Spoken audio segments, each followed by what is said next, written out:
¿Qué tal? ¿Cómo les va? Hoy tenemos el gusto de tener al doctor Javier Vigo con nosotros. Es abogado, abogado de la familia del coronel argentino del Valle Larrabure, secuestrado hace 50 años en la Argentina, asesinado por el ERP, y todo un camino judicial que se está llevando a cabo para que este hecho sea declarado crimen de lesa humanidad. Javier también es autor de un libro llamado Amar al enemigo, donde inició la búsqueda de una suerte de reconciliación en la Argentina de las heridas que todavía no cicatrizan desde la década del 70. Enseguida con el doctor Javier Vigo.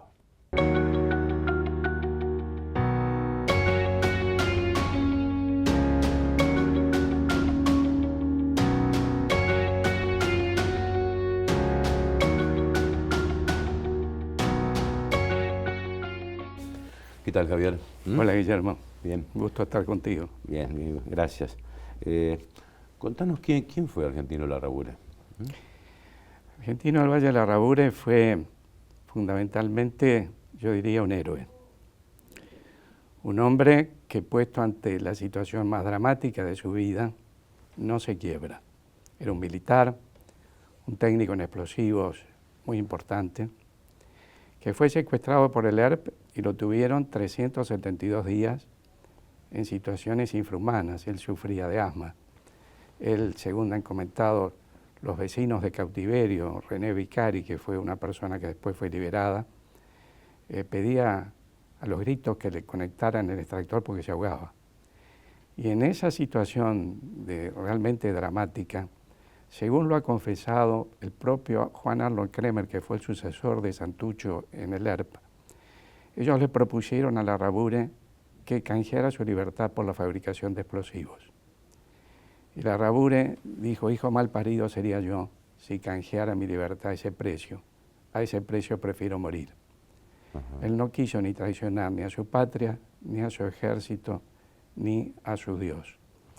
Y en esa situación límite, pero además tuvo la capacidad de perdonar, porque en su diario de cautiverio, que publicó en su momento la revista Gente, y en las cartas que los miembros del ERP hacían llegar a la familia por intentando un canje entre Larrabure también y guerrilleros que estaban detenidos, él dice: aún suceda lo peor, no odien a nadie y pongan la otra mejilla. Por eso mismo, en reconocimiento de ese tema, el Papa Francisco se ha iniciado a través del obispado castrense un proceso de beatificación que está avanzando y se lo ha considerado siervo de Dios, y creo profundamente que puede ser considerado mártir por la fe, como ocurrió con muchos mártires de la Guerra Civil Española, es decir, que murieron defendiendo su fe y perdonando. Este es un caso específico. Para ser mártir por la fe no se necesita la existencia de un milagro, sino una actitud heroica como la que este hombre tuvo.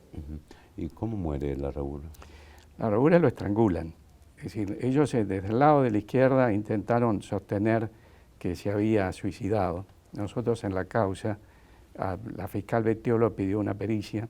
El cuerpo médico forense, por unanimidad, determinó que había sido estrangulado. Es más, cuando hicieron el análisis de la composición sanguínea de Larrabure, de acuerdo a las pruebas que se habían extraído en su momento al aparecer el cadáver, se determinó que tenía 3,28 alcohol en sangre. Es decir, con lo cual demuestra que lo emborracharon para después estrangularlo.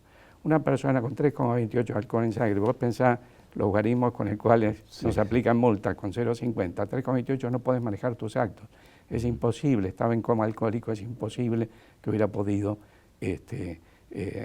ahorcarse él mismo. Lo estrangularon, las características del surco determinaron que efectivamente había sido así, y fue por unanimidad, y ya durante el gobierno, durante los últimos gobiernos anteriores al del actual presidente. Tengo entendido que él también estuvo trasladado en varios lugares, ¿no? De confinamiento o cárcel del pueblo, ¿no? Primero en Córdoba y después lo llevan a Rosario, donde después, ahí están las confesiones mismas de Kremer, que es quien nosotros hemos pedido en la causa que se lo cite como autor inmediato, porque en sus libros, en Los perros concretamente, Kremer, cuyo nombre de guerra es Luis Mattini, Dice, Larrabure se puso en patriota, nos dijo que jamás iba a colaborar, cantaba el himno permanentemente. Y ellos intentan sostener que Larrabure no estaba en sus cabales. Entonces, un hombre que no está en sus cabales se niega a colaborar. Digo, al contrario, demuestra lo que no pueden soportar es que Larrabure los venció. Porque acá el tema está entre el ideal y la farsa. Y hay mucha gente que ha negociado su ideal. Larrabure no se quebró. ¿Qué significado tiene que el hecho haya sido en pleno gobierno constitucional para vos, en el gobierno de Isabel Perón? Tiene un enorme significado, porque lo primero que hace es eliminar el sofisma que ha difundido la memoria de que la guerrilla luchaba contra una dictadura. ¿Cuál era la dictadura que había entre el 73 y el 24 de marzo del 76? Perón había ganado por el 62% de los votos, 2 días después lo matan a Rucci. Habían copado el comando de sanidad, en el 6 el 20 de junio habían intentado matar a Perón porque el plan era eliminar a toda la cúpula de los distintos poderes del Estado y hacer lo que se llamó el porteñazo.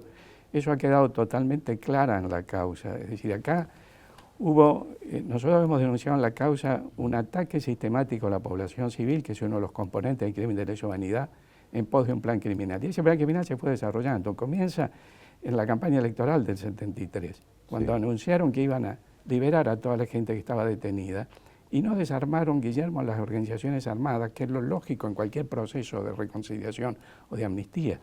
Un pedido del propio Perón en su momento también. Bueno, es decir, habían dicho esto, es decir, el 25 de mayo del 73 hay 2 hechos que son muy graves. El primero es que suprime la Cámara Federal en lo penal.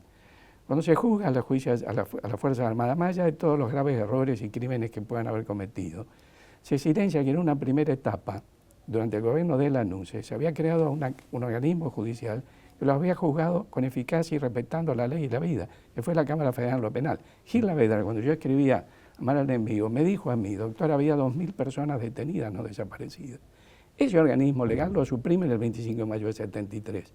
Y el mismo día, antes de dictarse la amnistía, abren las cárceles y salen todos, es decir, y comienzan todos los actos. Cuando vos mirás, a Azul lo atacan en enero del 74, a Larrabure lo secuestran el 11 de marzo del 74, a Ibarzábal en diciembre en el ataque también en el ataque al regimiento de Azul. Montechingolo, después tenés el ataque a Formosa en septiembre del 75. Son todos hechos en pleno gobierno constitucional. Bueno, parece un olvido que haya sido un gobierno constitucional, ¿no? A pesar de los muertos y desaparecidos, ¿no? Parece un olvido de la historia, ¿no? Bueno, nunca juzgaron las 690 desapariciones anteriores al 24 de marzo, porque si eso hubiera ocurrido, los comandantes civiles iban a estar presos. Claro. Recientemente se ha presentado el libro del ex fiscal federal Claudio Palacín, que fue el que en su momento, bueno, dictaminó que el asesinato de Larrabure debe ser considerado un crimen de lesa humanidad. ¿Por qué, Javier? Bueno, precisamente porque él entendió que estaban dados todos los componentes y combatió los distintos sofismas que se vierten para negarlo. El primero, se niega que hubo un conflicto armado interno. La Cámara Federal, cuando juzgó a los comandantes, reconoció que el país vivía una guerra revolucionaria. Y meramente para comprender que hubo un conflicto armado interno, hay que leer el informe 5597 de la Comisión Interamericana emitido cuando el ataque a la Tablada en 1989. Entonces, durante ese ataque, que duró solamente 36 horas, la Comisión Interamericana dice fue un conflicto armado interno. Si ese ataque lo fue, ¿cómo no van a ser los ataques a los distintos cuarteles, Villa María, Formosa, Azul, Montechingolo, etcétera? Los 1.050 asesinatos que hubo, los 4.300 bombas, las 17.000 víctimas que ha computado CELTIF, computando los familiares ocurridos en todo ese periodo de tiempo. Pero el segundo tema es el sofisma que se difunde diciendo que la legislación internacional no consideraba crimen de lesa humanidad los actos de esta naturaleza cometidos por organizaciones guerrilleras. Eso es falso. ¿Por qué? Porque desde el año 49 rigen las convenciones de Ginebra, cuyo artículo 3º común impide asesinar o torturar a los prisioneros de guerra. El ERP, cuando lo tenía detenido a Larrabure o el coronel Ibarzábal, decía, están regidos por las leyes de la guerra, pedían la aplicación de las leyes de la guerra. Y por lo tanto jamás pudieron haberlo eliminado. Y además hay otro sofisma que se difunde diciendo, bueno, pero una cosa son los crímenes cometidos desde el Estado y otra cosa los cometidos de las organizaciones guerrilleras. En la causa se ha demostrado que el terrorismo guerrillero fue de Estado, porque tuvo el apoyo primero de Cuba, donde Gorrera Merlo, Martini, Caparrós, es decir, todos los guerrilleros más prominentes reconocen que fueron a instruir. Están las declaraciones de Che Guevara y de Castro diciendo que en América Latina, salvo en México, en todos lados difundieron la revolución. Pero además, tuvieron el apoyo de Libia con los armamentos y tuvieron el apoyo del Estado argentino. Ahora, ¿qué contestás cuando te dicen, bueno, frente a estos argumentos, que es una idea de reflotar la teoría de los dos demonios? No es una idea. Primero, a ver, yo cuestiono la teoría de los dos demonios por exigua, no por amplia. A mi modo de ver hubo 5 demonios. Es decir, estuvo el sector militar, estuvo el sector de la guerrilla, estuvieron los educadores que difundieron la lógica de la violencia cuando el país tenía 4% de pobreza. Estuvieron la clase política que de nada se ha arrepentido y reincide en los errores.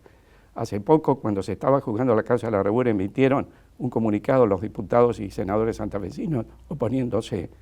Y estuvo la justicia, que entre el 73 y el 76 no dictó una sola sentencia contra los guerrilleros y que con posterioridad ha creado un manto de impunidad para darles implícitamente el derecho de matar. Porque acá, a ver, y te doy un ejemplo puntual. Sí. En el causa de la Rabure, cuando nosotros pedimos la aplicación del informe de la Comisión Interamericana que acabo de mencionar, ¿sabes lo que nos dijo la Cámara Federal para no hacerlo? Que a diferencia del ataque a la Tablada, en el ataque a la fábrica militar de Villa María el ejército no había combatido. Yo fui a ver a uno de los camaristas, el doctor Gallino, y dije, doctor, ¿ustedes leyeron la causa? Porque está probado en el expediente que se sustanció en Belleville que el teniente coronel Guardoni, que era el jefe de la fábrica militar de Villa María, trincherado en su casa donde estaba enfermo, combatió 1 hora y media, evitó su secuestro y abatió al guerrillero Iván Robles. ¿De dónde saca usted que el ejército no combatió? Ese fallo está en la corte en este momento y la arbitrariedad, vos sos abogado como yo, la arbitrariedad fáctica es enorme, igualmente la arbitrariedad jurídica. Vamos a hacer una pequeña pausa. Va a quedar pendiente una pregunta. ¿Haces alguna diferencia entre el periodo 73-76 y de 76 en adelante? Vamos a hablar de este tema. Seguimos con el doctor Javier Vigo.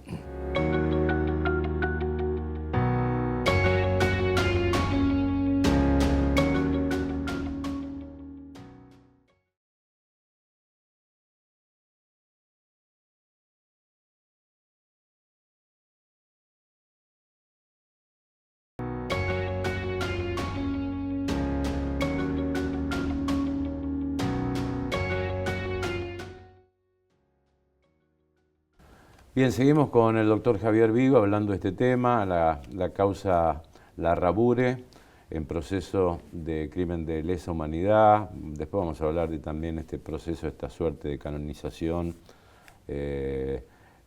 como siervo de Dios. Bueno, y había quedado pendiente esto de decir, ¿hacés diferencia del 73-76, la violencia en aquella época, y a partir del 76, donde prácticamente las Fuerzas Armadas tuvieron el monopolio también de la fuerza? Yo no hago diferencias. A ver, hay una diferencia así esencial, sí, que hubo un gobierno democrático, sí, entre el 73 y 76. ¿No es cierto? No tienen el argumento que habitualmente juegan de resistencia a la opresión con posterioridad. Esa es una primera diferencia, ¿no es cierto? Pero de cualquier manera, cuando uno analiza el proceso histórico en general, la actitud de alzarse en armas en gobiernos en que Argentina, en momentos en que Argentina tenía una situación económica sustancialmente mejor que la actual, no encuentra justificación. Yo, Guillermo, egresé del Colegio Inmaculada en el año 68 y pude haber estado, así como estoy defendiendo esta causa, pude haber estado en la guerrilla. Porque a nosotros y del Colegio Inmaculada salieron muchísimos alumnos, entre otros, quien entregó el regimiento de Formosa, el soldado. Entonces yo he hablado también con los sacerdotes preguntándoles, bueno, ¿y qué mea culpa se hicieron? Yo noto, tengo nietos que están en el colegio y noto lo que se enseña.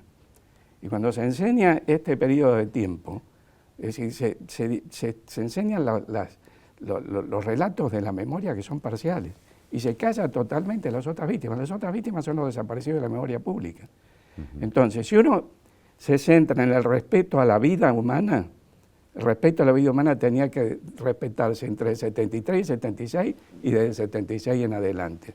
No tenía ninguna organización guerrillera derecho a matar como mataron con posterioridad. No tenían derecho, por ejemplo, y te cito un caso, el caso de la bomba a Guillermo Walter Klein. ¿Te acuerdas que fue secretario de Programación Económica del gobierno de... Ahora yo te podría decir, tampoco tienen derecho los militares a secuestrar a los bebés, matar, tirar los vuelos de la muerte, en fin, tampoco tenían derecho. Guillermo, yo, en mi libro Amar al Enemigo que mencionaste, en su epílogo, yo hablo de las 4 responsabilidades. Y yo no digo lo que hubieran querido escuchar los militares, yo cuestiono las desapariciones. Pero lo que digo es, si vamos a cuestionar las desapariciones, hablemos de quién las creó. Las desapariciones no las crea el gobierno militar, las crea Perón.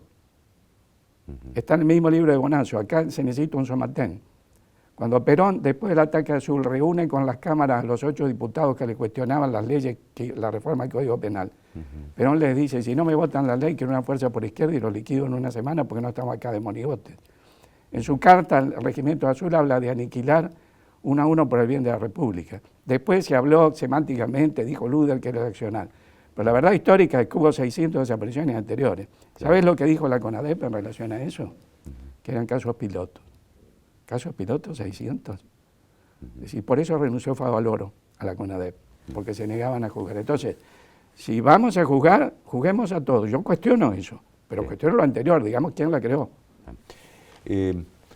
Después llega la democracia, viene el juicio de las juntas y las condenas tanto a las cúpulas militares como a la cúpula guerrillera, ¿no? Sí. ¿Crees que se pudo, que pudo haber sido un momento que se hubiese producido un cierre histórico de aquellos tiempos o quedaban pendientes muchas cosas en tu criterio? Yo creo que quedaba pendiente extirpar las lógicas de violencia. Digamos, en Argentina, lejos de extirparse las lógicas de violencia, se han proclamado e incentivado. Sí, después vino el indulto. Bueno, vino el indulto por un lado, pero si vos vas al Parque de la Memoria, en el Parque de la Memoria se rinde homenaje a Petillani, que fue el soldado entregador de la fábrica de Villa María, y a Ruth González y a Amorosa Brunet de González, que fueron los carceleros de la Rabure. Es decir, en la facultad de acá en la Universidad Nacional del Litoral hay una placa que está el nombre de Mayol, es decir, el soldado que entregó el regimiento de Formosa. Entonces ha habido yo tenía una actitud y una apología de los actos de la guerrilla, disimulando lo que ocurrió. Debe condenarse todo. Digamos, eso es lo que a mí por eso mis intentos, yo siempre he pensado, Guillermo, que la manera de saldar este pasado es a través de un diálogo de reconciliación, que fue el que le propuse a Videla y Firmenich. Los dos lo aceptaron. Firmenich me dijo, lo voy a aceptar, porque la verdad es como un corcho en el agua. Usted puede tener el corcho a presión, pero ni bien afloja la presión, el corcho emerge. Es decir, y Videla también lo aceptó, pero me dijo, pero quiero que estén sentados los distintos sectores que fueron responsables. Lamentablemente, el gobierno de la Rúa no se animó a convocarlo, y pese a los esfuerzos que hizo el cardenal Carli, tampoco la Iglesia se animó a convocarlo. Pero esa es la manera, reunirnos todos, rescatar el sagrado valor de todas las vidas, condenar todos los métodos violentos y comprometernos a no repetirnos. ¿Crees que se puede en un país tan agrietado, ¿no? Desde todo punto de vista? ¿Crees que es posible?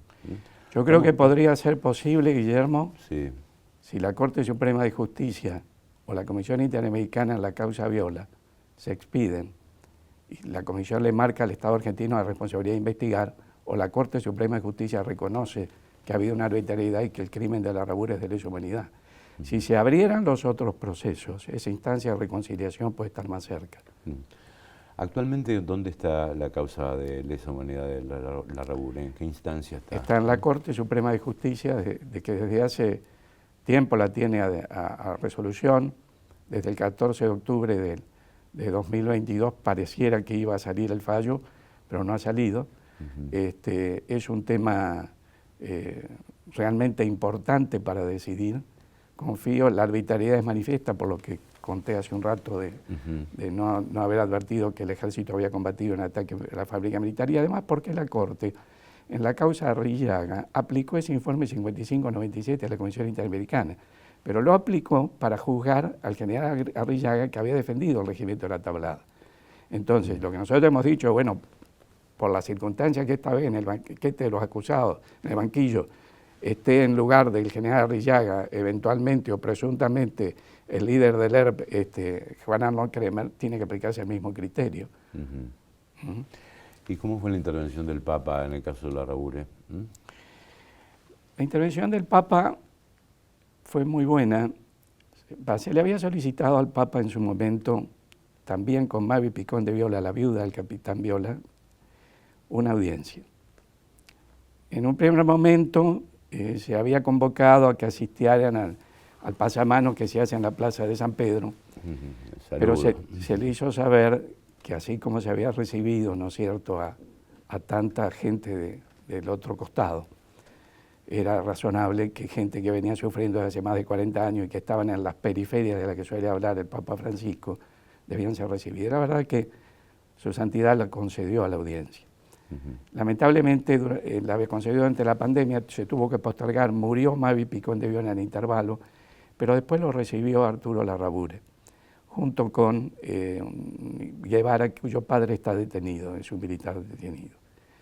En ese momento, el Papa tuvo una actitud muy buena cuando según lo ha relatado Arturo Larrabure, en uno de los momentos de la entrevista dijo el Papa: parece mentira tener que mendigar la historia. Y poco tiempo después se inició el proceso de beatificación de Larrabure. Yo pienso que sería muy importante si el Papa viniera a Argentina, que pudiera llevarse adelante un encuentro de reconciliación, que no implica amnistía, pero un encuentro entre todos los responsables para sanar este pasado, para extirpar las lógicas violentas, para asumir las culpas, las distintas culpas. Claro. Y han pasado 50 años, y han pasado varias generaciones, ¿no?, de aquel hecho, ¿no?, y que, bueno, que la violencia comienza antes, ¿no?, porque se está hablando del 69, 70 ya, con muchos hechos violentos en la Argentina, ¿no? Y tenés una situación de pobreza e indigencia mucho más dramática, con lo cual, reitero, es demencial incentivar las lógicas violentas. Javier, muchas gracias por esta visita, muy amable. Muchas gracias, Guillermo, por escucharme. Pasó con nosotros el doctor Javier Vigo, autor de Amar al enemigo. Bueno, ha presentado recientemente el libro del ex fiscal federal Claudio Palacín, que está batallando judicialmente el caso Larrabure como una cuestión de crimen de lesa humanidad que actualmente se encuentra en manos de la Corte Suprema de Justicia de la Nación. Nos despedimos hasta nuestro próximo encuentro.